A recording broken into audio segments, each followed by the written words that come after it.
কি ভাবছেন, গালুডি, ডিম না মুরুগুমা? না, কোনোটাই হলো না। কলকাতা থেকে 1 বা 2 দিনের ছুটিতে কি আপনি কোনো অফবিট জায়গায় যেতে চান?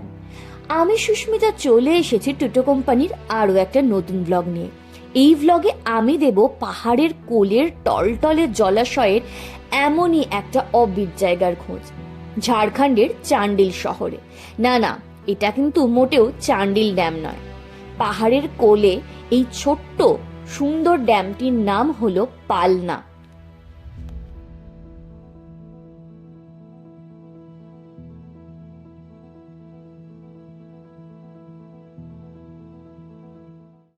রয়েছি একটা খুব সুন্দর ড্যামের ধারে। এই ড্যামটার নাম লোকে জানলেও খুব বেশি পরিচিতি নেই। এটা হলো পালনা ড্যাম। এটাও ঝাড়খণ্ডে। এখানে চান্ডিল বলে যে শহরটা রয়েছে, সেই শহরেই রয়েছে খুব সুন্দর এই ড্যামটা, যেটা সুবর্ণরেখা নদীর ওপর তৈরি করা হয়েছে। এই পালনা ড্যামের চারপাশে রয়েছে পাহাড়। এই কেউ কেউ আবার ওই যে ছোট ছোট ভেলায় করে মাছ ধরছে কি ঘুরছে, ভীষণ সুন্দর লাগছে চারপাশ। তবে একটা কথাই বলবো, আমার মনে হয় যে যদি সূর্যাস্ত পাওয়া যায় তখন এই ড্যামের সৌন্দর্যটা আরও বেড়ে যাবে। বর্ষাকালে অনেকেই ড্যামে যেতে চান বা শীতকালেও, কিন্তু গুটি কয়েক ড্যাম খুবই পরিচিত হয়ে গেছে, সেখানে যথেষ্ট ভিড়ভাট্টাও হয়। কিন্তু ঝাড়খণ্ডে এরকম কিন্তু একাধিক ড্যাম আছে যেগুলো এখনও তুলনায় অফবিট। তারই মধ্যে একটা হলো এই পালনা।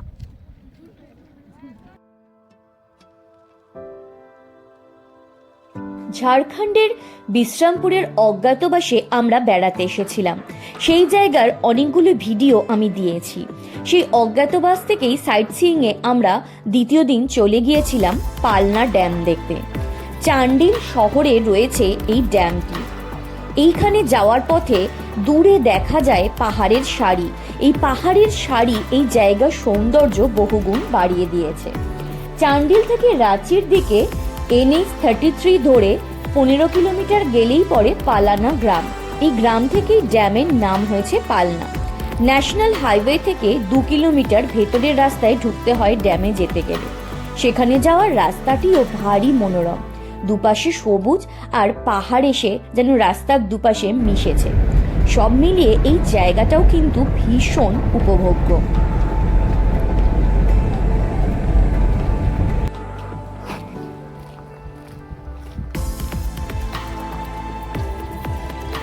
ঝাড়খণ্ডের চান্ডিল ড্যাম খুবই বিখ্যাত, জনপ্রিয়, বিশাল বড় ড্যাম চান্ডিল। তবে সেটার মতো এত বড় না হলেও এই পালনা ড্যামের সৌন্দর্য রয়েছে এই পাহাড়ের বুকে এর টলটলে জল।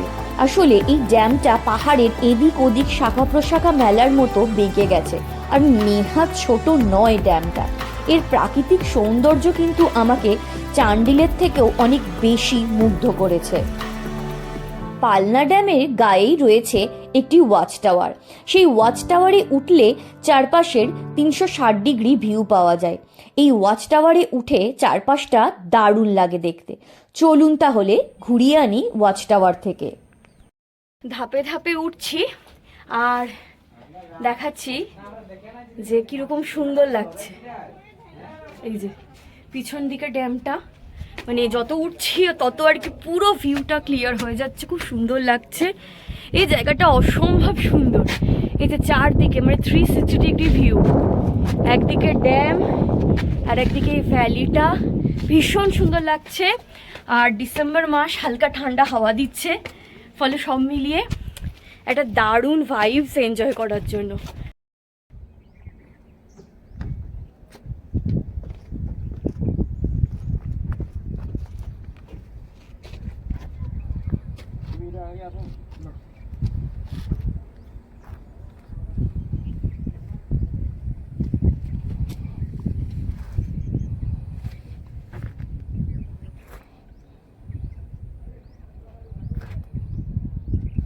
আমি এখন রয়েছি পালনা ড্যামের ওয়াচ টাওয়ারে। এই ওয়াচ টাওয়ার থেকে চারপাশটা অসম্ভব সুন্দর দেখা যাচ্ছে।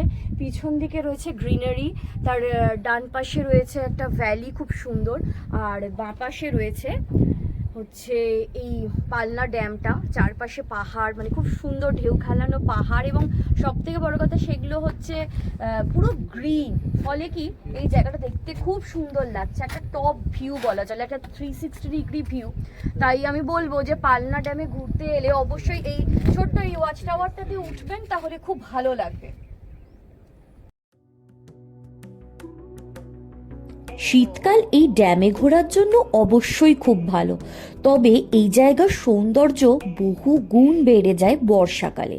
তাই বলবো বর্ষাকালে বা বর্ষার শেষে এলে এই জায়গাটা কিন্তু ঘন সবুজে মোড়া অবস্থায় দেখবেন, সেই রূপ একদম আলাদা। এবার বলি পালনা ড্যাম কিভাবে আসবেন। হাওড়া থেকে আদ্রা চক্রধরপুর ট্রেন ধরে চলে আসতে পারেন চান্ডিল স্টেশন। চান্ডিল স্টেশন থেকে গাড়ি ভাড়া করে ঘুরে নিতে পারেন পালনা ড্যাম। এছাড়া টাটানগর বা আমরা যেখানে ছিলাম ঝাড়খণ্ডের বিশ্রামপুরের অজ্ঞাতবাস, সেখানে থেকেও সাইট সিইংয়ে পালনা ড্যাম, চান্ডিল ড্যাম ঘুরে নিতে পারেন।